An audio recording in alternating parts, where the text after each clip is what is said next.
The foreperson, please rise.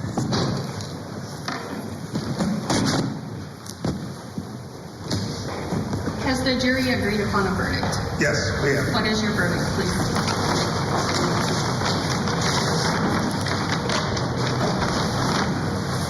We, the jury, find the defendant guilty of first-degree premeditated murder. We, the jury, find the defendant guilty of first-degree felony murder.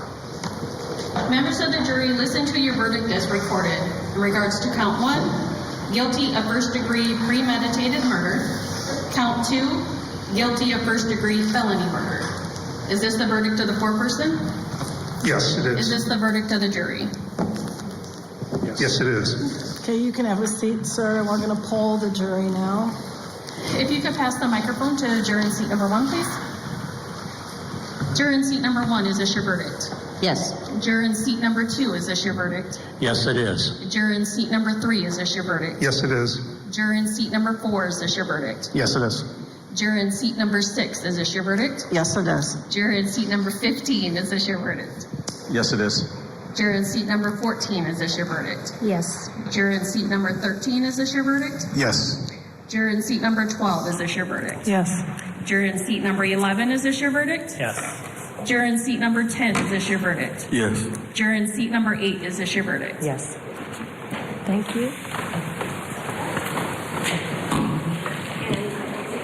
Counsel, if you can approach to review the verdict form, please.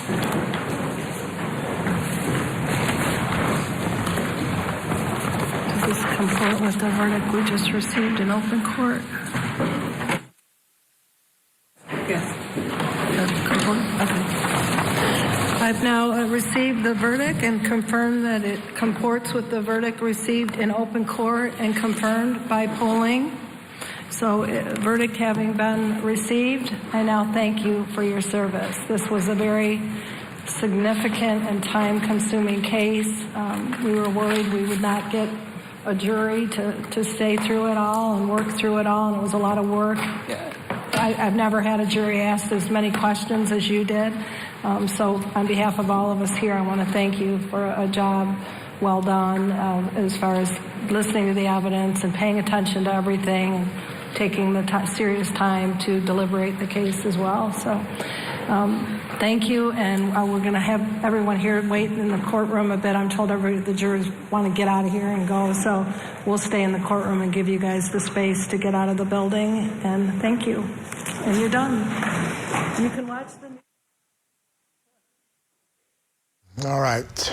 We'll get you information about when sentencing is going to take place, but Linda Stermer found guilty of all charges. They were considering only 2, first-degree premeditated murder and also felony murder. So they found her that she was guilty of the arson as well. And I was saying, as we went into the verdict, what I was interested to see is what this jury would do with the new information, right? The first jury didn't hear from a defense expert that this fire may have come from a different source. They got to hear this information, still found her guilty. Right, and very credible expert for the defense, in my opinion, said that it could have been from the chimney. That could have been where the fire started, but obviously they agreed that it was arson, hence the felony murder and then the premeditated murder.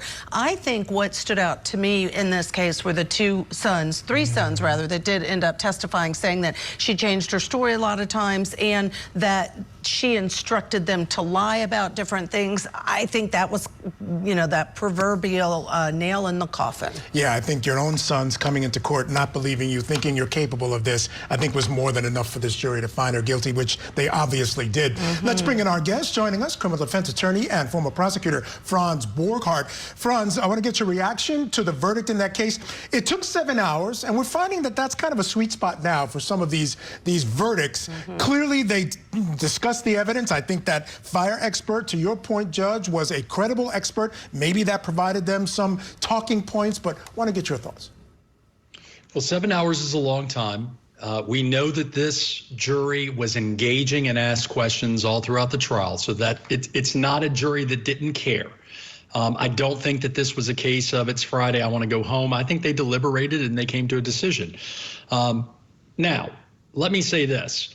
The defense did one heck of a good job on this case. They did a good defense, and while they didn't prevail, I got to tell you, I had questions about whether or not the jury was going to find reasonable doubt on this one, particularly because of that expert. And so, while you always want to win, obviously, they got nothing to be ashamed of. They did a good job. Now, that all being said, we saw her visceral reaction. And yeah, Michael, I will agree. Having your own flesh and blood come and testify against you, Judge, it's the nail in the coffin. You put it best. Yeah. So in this case, we know that she was convicted. She was in jail, won through an appellate process to say, no, the defense should be allowed to bring in such an expert. That happened. And I think at the end of the day, this makes me feel like this is why our jury system works, and this is why we have the appellate process, because I didn't disagree with the Court of Appeals when they said, hey, this evidence should have been allowed, so she gets a new trial. And then at the end of the day, to Michael's point, they find her guilty of both of these charges, but it's all out on the table. Well, and that's it, right? Is our system works when the defense gets to put on the expert witness that supports their theory, and the jury gets to decide, and this is the important part, the jury decides whether or not they're going to believe that person or not, that expert or not.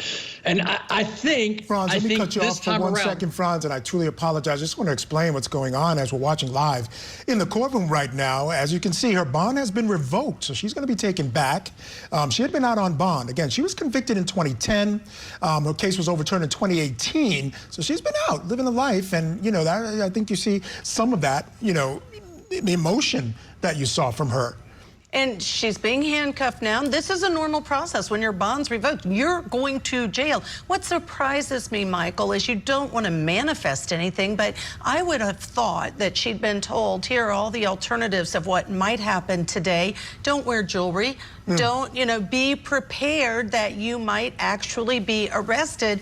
And you just are removing her jewelry, all the things that she leaves behind. She just got walked out of that courtroom. She's going back to jail for a very long time. We know the sentencing will be on May 19th, but I would suggest with these convictions, a long time in jail. Yeah, she'll clearly spend probably the rest of her life in jail. She's not a young woman at all. And again, to the point that you made earlier, and Franz, I'll bring you in on the conversation. That moment when you're dealing with your client and they're about to be taken away, and I can tell you, I think this attorney truly believed in her innocence. The way he fought this case, the way he went after this case, she was the one that initiated the appeal on her own. There's an argument to be made that, again, she believes in her innocence, obviously. This attorney believed in it, but that moment, talk to me about that moment, how difficult that is as you watch them being led away.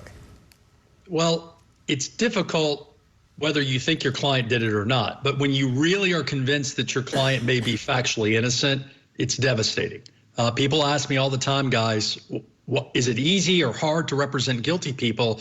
And I tell them, if you really want to know what's hard is represent someone that you think is innocent. That's when the weight of the world is on your shoulders. So, they're gonna be feeling it. Those two attorneys did a great job. They're gonna be feeling it. But again, I think they did a wonderful job in this trial, putting it out there, getting the expert, challenging the state's evidence. I really think they have nothing to be ashamed of.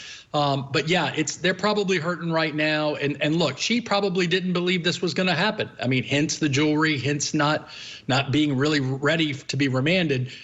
She probably didn't believe this was going to happen. She certainly seemed to react that way, that she was probably going to go home, and that didn't happen. Yep. And you can see there, I just wanted to mention in the gallery, the sons were seated right behind, very stoic looks on their faces. There they are, the one in the tan, the one in the maroon top, as they were watching all of this unfold. Yeah, they didn't have much of a response to it, but it was clear from their testimony, clear from the statements they made prior to trial, that they thought their mother was guilty of this crime. And I think probably they feel vindicated and they feel like justice has been done. Yeah, very sad case. They lost their mother and father and all these emotions against the mother who they believe murdered and now has been convicted. She did it. She murdered their father. We need to step aside for a break. We are expecting a news conference in this case. We're going to bring that to you when it begins. So stay here with us on your front row seat to justice.